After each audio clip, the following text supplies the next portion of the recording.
అంటే గురుకులాల్లో విద్యార్థులు విద్యాబుద్ధులు నేర్చుకొని వాళ్ళ భవిష్యత్తుకు బాటలు వేసుకోవాల్సినటువంటి విద్యార్థులు ఆసుపత్రి బెడ్లపైన దర్శనమిస్తున్నటువంటి పరిస్థితి. రాష్ట్రంలో గురుకుల వ్యవస్థ పూర్తిగా నిద్రావస్థలో ఉంది, పూర్తిగా పడకేసిందని చెప్పవచ్చు. ఎందుకంటే గత కొద్ది నెలలుగా అనేక ఫుడ్ పాయిజన్ ఘటనలు చాలా నిత్యకృత్యంగా కనిపిస్తున్నాయి. విద్యార్థులు ఆసుపత్రి పాల్గొవడం, అందులో కొంతమంది ప్రాణాలతోటి పోరాడి ఓడిపోయి మరణించడం కూడా చాలా విషాదకరమైన పరిస్థితులు మనం చూస్తున్నాం. ఒకప్పుడు అంటే బీఆర్ఎస్ ప్రభుత్వ హయాంలో గురుకుల వ్యవస్థ చాలా ఉజ్వలంగా వెలుగొందింది. అందులో విద్యార్థులు చదువుకోవడం కోసం పోటీలు పడేవాళ్ళు. కానీ ఇవాళ అవే గురుకులాలు మృత్యుకూపాలుగా మారుతున్నాయి. కలుషిత ఆహారాలకు అక్కడ కేరాఫ్గా గురుకులాలు నిలుస్తున్నాయి.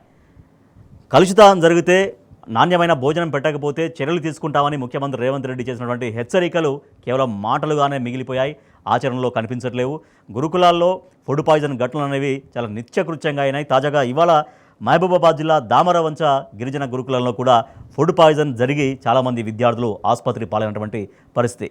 సో ఇంత రెగ్యులర్గా జరుగుతున్న, అంటే ఎక్కడో ఒకటి ఎప్పుడో ఒకటి జరిగిందంటే వేరు, కానీ రెగ్యులర్గా విద్యార్థులు ఆసుపత్రి పాలు కావడం, అస్వస్థత గురి కావడం, రోడ్లపైకి వాళ్ళు వచ్చి మాకు నాణ్యమైన భోజనం పెట్టండి అంటూ విద్యార్థులే రోడ్లెక్కాల్సినటువంటి పరిస్థితి రాష్ట్రంలో ఎందుకు వచ్చింది? ఇంత జరుగుతున్నా కూడా ఎందుకు దీన్ని సెటరేట్ చేయలేకపోతుంది ప్రభుత్వం? ముఖ్యమంత్రి రేవంత్ రెడ్డి మాటలు కేవలం మాటలుగానే ఎందుకు మిగిలినాయి?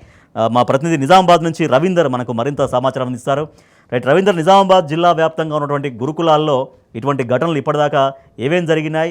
విద్యార్థులు రోడ్డెక్కుతున్న పరిస్థితి ఎందుకు వస్తోంది? వాళ్ళకు నాణ్యమైన భోజనం కూడా అందించినటువంటి ఒక దుస్థితిలో యంత్రాంగం, ప్రభుత్వ యంత్రాంగం ఎందుకు ఉంది? జిల్లాలో జరుగుతున్నటువంటి ఘటనలు అవన్నీ కూడా ఏం చెప్తున్నాయి?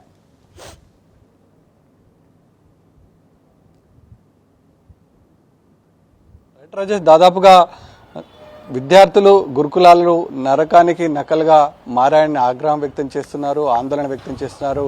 ఉమ్మడి నిజామాబాద్ జిల్లాలో ముఖ్యంగా కామారెడ్డి జిల్లా, అదేవిధంగా ఆర్మూర్ నియోజకవర్గ కేంద్రంలో ఏర్పాటు చేసినటువంటి బాలికల గురుకుల పాఠశాల, అదేవిధంగా బీబీపేట మండలం కామారెడ్డి నియోజకవర్గానికి చెందింది. ఇక్కడ విద్యార్థులు అనునిత్యం ఇబ్బంది పడుతున్నారు. అదేవిధంగా టెక్రియల్ బైపాస్లో ఉన్నటువంటి కామారెడ్డికి సమీపంలో ఉన్నటువంటి గురుకుల ఆశ్రమ పాఠశాలలో కూడా విద్యార్థులు తీవ్ర ఇబ్బందులు ఎదుర్కొంటున్నారు. అనేక సార్లు టీన్యూస్ వెళ్ళింది, విద్యార్థులను పలకరించింది. ఈ మధ్యకాలంలో బీఆర్ఎస్ పార్టీ కూడా విద్యార్థులకు ఎదుర్కొంటున్న సమస్యలపైన ఒక కమిటీని ఏర్పాటు చేసేసి ఆర్ఎస్ ప్రవీణ్ కుమార్ నేతృత్వంలో ఆ కమిటీ రాష్ట్ర వ్యాప్తంగా పర్యటన చేసింది. అందులో నిజామాబాద్ జిల్లా వ్యాప్తంగా సంచలనమైన విషయాలను కూడా బయటపడింది.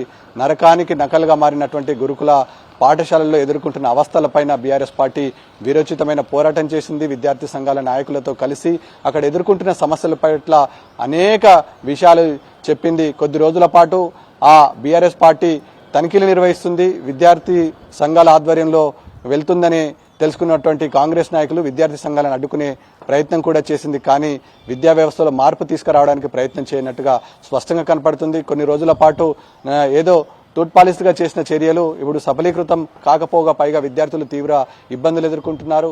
మొన్న 1వ తారీఖు రోజు ఎల్లారెడ్డి నియోజకవర్గ కేంద్రంలో ఉన్నటువంటి గురుకుల పాఠశాలలో 14 మంది విద్యార్థులు ఫుడ్ పాయిజన్ అయ్యి హాస్పిటల్ చేరడం జరిగింది. అందులో 4 విద్యార్థులు ప్రస్తుతానికి ఇంకా హాస్పిటల్లోనే చికిత్స పొందుతున్నారు. 10 మంది విద్యార్థులు డిశ్చార్జ్ అయ్యారు. ఇదంతా ఓవరాల్ గా ప్రతినిత్యం ఉమ్మడి నిజామాబాద్ జిల్లా వ్యాప్తంగా ఎక్కడొక్కడ ప్రతినిత్యం జరుగుతూ ఉంటుంది. విద్యార్థులు ఆగ్రహం వ్యక్తం చేస్తున్నారు, ఆందోళన వ్యక్తం చేస్తున్నారు. గతంలో కేసీఆర్ హయాంలో కొనసాగినంత కాలం ఇలాంటి దుస్థితి కాలినటువంటి పరిస్థితి లేదని విద్యార్థుల తల్లిదండ్రులతో పాటు విద్యార్థులు కూడా ప్రతినిత్యం చర్చించుకుంటున్న సందర్భం స్పష్టంగా కనబడుతుంది. ఏదైనా హాలిడేస్ వస్తే విద్యార్థులు రవీంద్ర ఇట్లా వరుసగా ఫుడ్ పాయిజన్ ఘటనలు జరుగుతున్నాయి. సో మీరు చెప్తున్నట్టుగా నిజామాబాద్ జిల్లాలో కూడా అనేక ఘటనలు చోటు చేసుకుంటున్నాయి.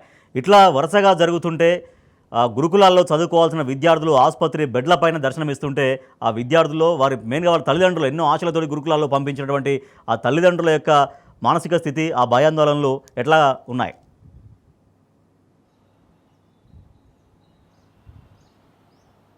దాదాపు విద్యార్థుల తల్లిదండ్రులు ప్రతినిత్యం విద్యార్థుల ప్రాణాలు ఏ టైంలో ఎలాంటి వార్త వినస్తుందో, ఎలాంటి దుస్థితి ఏర్పడుతుందో అనే ఆందోళన ప్రతినిత్యం విద్యార్థుల తల్లిదండ్రులు ఆందోళన వ్యక్తం చేస్తున్నారు. ఆగ్రహం వ్యక్తం చేసిన సందర్భం కూడా స్పష్టంగా కనబడుతుంది. అనేక పాఠశాలల్లో, అనేక ఆశ్రమాలలో ఇప్పటికీ ఒకటి గురుకులాలే కాదు, మధ్యాహ్న భోజనం సంబంధించిన ఏజెన్సీలు కూడా పూర్తి స్థాయిలో నిర్వీర్యమైపోయాయి. మధ్యాహ్న భోజనాలు వికటిస్తున్నాయి. మధ్యాహ్న భోజనాలు వికటించి విద్యార్థులు కడుపు నొప్పితో, వాంతులు, విరేచనాలతో వీడికి తోడు కావడంతో హాస్పిటల్ వైపు వెళ్తున్న సందర్భం స్పష్టంగా కనబడుతుంది. విద్యార్థులు తీవ్ర ఆందోళన వ్యక్తం చేస్తున్న సందర్భం స్పష్టంగా కనబడుతుంది. ఉమ్మడి నిజామాబాద్ జిల్లా వ్యాప్తంగా ముఖ్యంగా ఇటు గాంధారి మండల కేంద్రంలో ఉన్నటువంటి తాండాలు, ఆవాస ప్రాంతాలలో ఈ మధ్యాహ్న భోజనాలు వికటించి మొన్న 23వ తారీఖు రోజు తీవ్ర ఇబ్బందులు ఎదుర్కొన్నారు. జనవరి 23 తారీఖు రోజు పెద్ద ఎత్తున విద్యార్థి సంఘాల నాయకులు ఆందోళన దిగారు.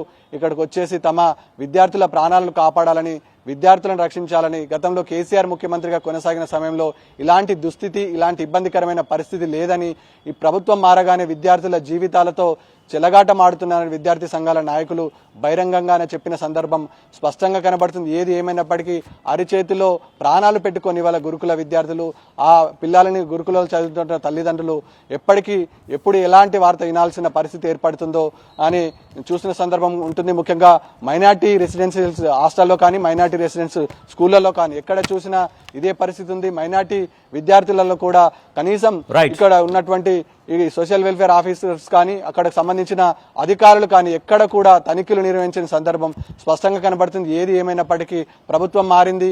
కనీసం ముఖ్యమంత్రి ఈ శాఖ తన దగ్గర పెట్టుకున్నటువంటి ముఖ్యమంత్రి ఇప్పటి వరకు పూర్తి స్థాయిలో రివ్యూ నిర్వహించకపోవడంతో పేద మధ్యతరగతిని విద్యార్థులు తీవ్ర ఇబ్బందులు ఎదుర్కొంటున్నారు. ప్రభుత్వం ఇప్పటికైనా రెక్టిఫై చేయాలి.